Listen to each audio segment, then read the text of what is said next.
अगर तुम इस वीडियो को अपने साइंस के पेपर से 10 घंटे पहले देख रहे हो तो या तो तुम पैनिक करके सब बिगाड़ दोगे या फिर इन 10 घंटों को ऐसे यूज करोगे कि कल के पेपर में तुम एकदम काम एंड किलर मोड में बैठोगे और अपने साइंस के पेपर को फोड़ कर आ रहे होगे। डिफरेंस प्रिपरेशन का नहीं है, डिफरेंस है एग्जीक्यूशन का। तो जो भी मैं बताऊंगा अगले 10 घंटे में तुम्हें उसको अच्छे से एग्जीक्यूट करना है और फिर पेपर देने के लिए चले जाना है। और अगर तुमने अभी तक कुछ नहीं पढ़ा है ना तो वीडियो के लास्ट में मैं तुम्हें 13 चैप्टर्स के 13 टॉपिक्स बताऊंगा जिनकी हेल्प से तुम अपने एग्जाम में 40 से 50 मार्क्स इजीली स्कोर कर लोगे।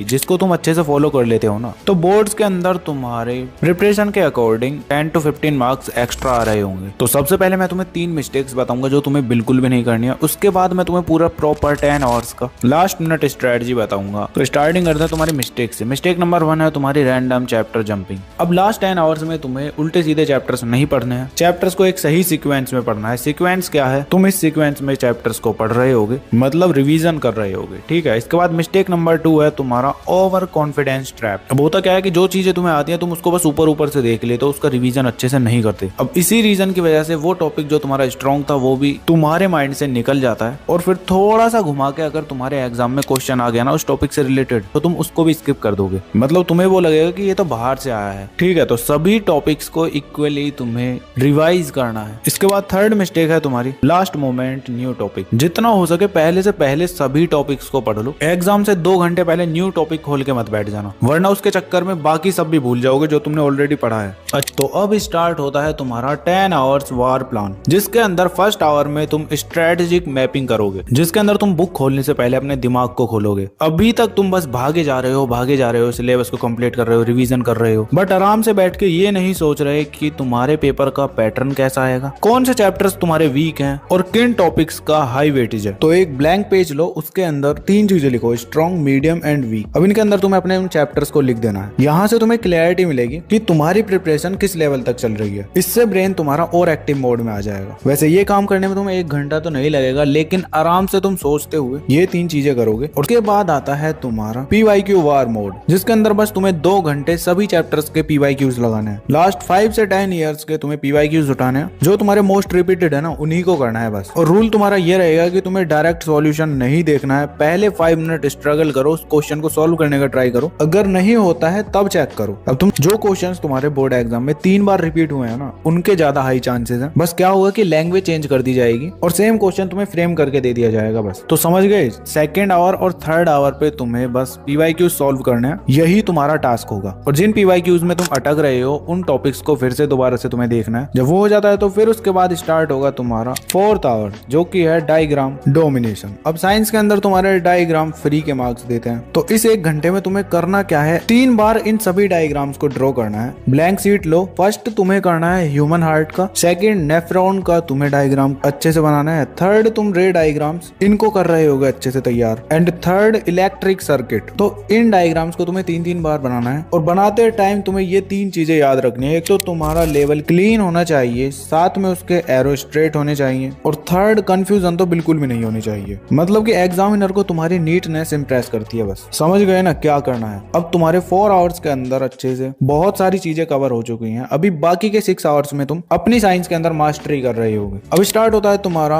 जो कि है तुम्हारा असर्शन रीजन वार। अब बहुत सारे बच्चे इन्हीं क्वेश्चंस में फंसते हैं। अब देखो फॉर्मेट तुम्हें ऑलरेडी पता होगा, तुम्हें 4 ऑप्शंस दिए होते हैं। एग्जाम्पल तुम्हारा फर्स्ट ऑप्शन होगा both A and R true and R is correct explanation. Second तुम्हारा both true but R not explanation. Third A true R false. Fourth A false R true. इस तरह से question दे दिया जाता है, ऊपर स्टेटमेंट लिखी होती है, ठीक है। प्रॉब्लम ये नहीं होती कि तुम्हें कॉन्सेप्ट नहीं आता, प्रॉब्लम ये होती है कि यहाँ पे बच्चा कंफ्यूज हो जाता है। अब उसी कंफ्यूजन को दूर करने के लिए तुम्हारे लिए ये मास्टर मेथड है, जिसमें तुम्हें इन 3 रूल्स को अप्लाई करना है। फर्स्ट रूल है तुम्हारा स्टेटमेंट को अलग ट्रीट करो। पहले सिर्फ असर्शन पढ़ो और फिर खुद से पूछो ट्रू है या फॉल्स, और रीजन को टेम्परेली इग्नोर करो, ठीक है। अगर तुम्हें असर्शन अच्छे से पहले ही पता चल चुका है तो आंसर तुम्हारा ऑलरेडी आ चुका है, बट तब भी तुम कंफ्यूज हो ना, तो अब तुम्हें रीजन को अलग से जज करना है। यही तुम्हारा रूल नंबर 2 है। सिर्फ रीजन पढ़ो और उसको इंडिपेंडेंटली ट्रू या फॉल्स ये देखो, ठीक है। अभी तक रिलेशन चेक मत करो। अब रूल नंबर 3 स्टार्ट होता है, जिसमें तुम्हें रिलेशन को चेक करना है। अब यही 90% स्टूडेंट गलती करते हैं। Even if both are true, क्या रीजन असर्शन को लॉजिकली एक्सप्लेन करता है? Explanation is not equal to related, explanation is equal to cause effect link. तो थोड़ा ध्यान से पढ़ के चेक करो, इजीली तुम्हें पता चल जाएगा कि क्या आंसर है इसके अंदर। ज्यादा कंफ्यूज नहीं होना है। और इनकी प्रैक्टिस करने के लिए टेंशन मतलब मैं ऑलरेडी तुम्हें पीडीएफ दे दूंगा। असर्शन रीजन वाले क्वेश्चंस की तुम्हें प्रैक्टिस अच्छे से कर लेनी है और इन्हीं रूल्स को अप्लाई करना है, ठीक है। तो 1 आवर के अंदर तुम्हें इन क्वेश्चंस की प्रैक्टिस कर लेनी है। इसके बाद आता है तुम्हारा 6th आवर, जो कि है तुम्हारा न्यूमेरिकल स्पीड ड्रिल। अब तुम्हें सिंपली टाइमर लगाना है। 20 न्यूमेरिकल्स तुम्हें इलेक्ट्रिसिटी के सॉल्व करना है, 10 न्यूमेरिकल्स तुम्हें लाइट वाले चैप्टर के अच्छे से सॉल्व करना है। अब करना कुछ नहीं है, एक ब्लैंक पेज लेकर बैठना है, उस पर तुम्हें लाइट और इलेक्ट्रिसिटी के जितने फॉर्मूला है ना सभी को उस पर लिख देना है और फिर बैठ जाओ न्यूमेरिकल सॉल्व करने के लिए। फॉर्मूला देखो और न्यूमेरिकल सॉल्व करो, फॉर्मूला देखो न्यूमेरिकल सॉल्व करो। इस तरह से अगर तुम 1 घंटे के अंदर 30 क्वेश्चंस की प्रैक्टिस कर लोगे ना तो वो फॉर्मूलाज तुम्हारे माइंड में छप जाएंगे और तुम्हें इतना तगड़ा एफर्ट करने की जरूरत नहीं है कि तुम उन फॉर्मूला का रट्टा लगाओ। ये टेक्निक सबसे तगड़ी है। और हाँ, यूनिट लिखना मत भूलना, यूनिट साथ के साथ लिखते जाना। साइंस के अंदर सबसे इजी तुम्हारे न्यूमेरिकल्स ही होते हैं, बट तुम उनको अच्छे से कर ही नहीं पाते। बट तुमसे न्यूमेरिकल सॉल्व नहीं होते तो तुम्हें इन 3 रूल्स को अप्लाई करना है। फर्स्ट रूल है तुम्हारा रीड क्वेश्चन। अब क्वेश्चन को पढ़ते टाइम जो तुम्हारे नंबर्स दे रखे होंगे ना उनके पीछे की यूनिट देखना, उसके अकॉर्डिंग तुम पता लगा लोगे कि ये क्या दे रखा है। जैसे अगर तुम्हारे 6 ओमेगा दे रखा है तो मतलब ओमेगा यूनिट किसका होने वाला है, ये होता है तुम्हारा रेजिस्टर का। तो मतलब आर दे रखा है और कोई तुम्हारा दे रखा है 12 वोल्ट, तो ये वोल्टेज हो गया तुम्हारा। तो यहाँ पर तुम ओम्स लॉ लगा सकते हो, उसका फॉर्मूला लिख दो, V = IR, वैल्यू पुट करो और कर दो सॉल्व, ठीक है। तो स्टेप 1 में तुम्हें क्वेश्चन को अच्छे से पढ़ना है, उसके बाद स्टेप 2 में वैल्यू को लिखना है और जैसे ही तुम वैल्यूज को लिख देते हो उसके बाद तुम्हें पता चल जाएगा कौन सा फॉर्मूला इसमें यूज होगा। फॉर्मूले में वैल्यू पुट करो और कर दो कैलकुलेशन, ठीक है। तो 1 घंटे के अंदर तुम्हें न्यूमेरिकल्स की प्रैक्टिस करनी है अच्छे से। उसके बाद स्टार्ट होता है तुम्हारा 7th आवर, जिसके अंदर होगा तुम्हारा थ्योरी कंपैरिजन टेक्निक। अब इस 1 घंटे के अंदर तुम्हें जितने भी तुम्हारे थ्योरी वाले क्वेश्चंस है ना उनकी तुम्हें बहुत ही अच्छे से प्रैक्टिस करनी है। अब लॉन्ग आंसर्स को तुम्हें 5 लाइन में कन्वर्ट करना है। स्ट्रक्चर तुम्हारा कुछ इस तरह से होगा, फर्स्ट तुम डेफिनेशन लिखोगे, second explanation, third example, fourth diagram. अगर पूछा गया है डायग्राम तब पैराग्राफ में लिख के तुम्हें नोवेल पब्लिश नहीं करना है, अच्छे से थ्योरी वाले क्वेश्चंस को पॉइंट्स में लिखना है, समझ गए। 1 घंटे में तुम्हें अपनी पूरी थ्योरी को अच्छे से रिवाइज भी करना है और साथ में प्रैक्टिस भी करनी है, ठीक है। अब इसके बाद स्टार्ट होता है तुम्हारा 8th आवर, जिसके अंदर तुम्हें मिस्टेक्स को फिगर आउट करना है। अब ये सबसे डेंजर आवर है, इसके अंदर तुमने अभी तक जितने भी गलत क्वेश्चंस किए हैं उन क्वेश्चंस की लिस्ट बनाओ और देखो कौन से टॉपिक तुम्हारे वीक रह गए हैं। पैटर्न को समझो, कौन से कॉन्सेप्ट में तुम्हारा एरर आ रहा है, कहाँ पे तुम कैलकुलेशन में गलती कर रहे हो, कहाँ पे तुम्हें लैंग्वेज सही से नहीं लिख पा रहे, और एक्सेप्ट करो उन गलतियों को और इम्प्रूव करो। अब जब इतना कर लेते हो तो फिर उसके बाद तुम्हारा स्टार्ट होता है आवर नंबर 9 और 10। इसके अंदर तुम्हें सिंपली एक सैंपल क्वेश्चन पेपर उठाना है और अब उसको सॉल्व करने के लिए बैठ जाना है। 2 घंटे में उसको पूरा सॉल्व करने का ट्राई करना। सिंपली ध्यान रखना, ना तो तुम्हें उस टाइम पर फोन चलाना है, ना तुम्हें अपनी बुक ओपन करनी है। Same to same board exam वाला माहौल बनाओ और बैठ जाओ और कुछ इस तरह से 10 आवर्स के अंदर तुम अपनी पूरी साइंस को कंप्लीट कर लोगे।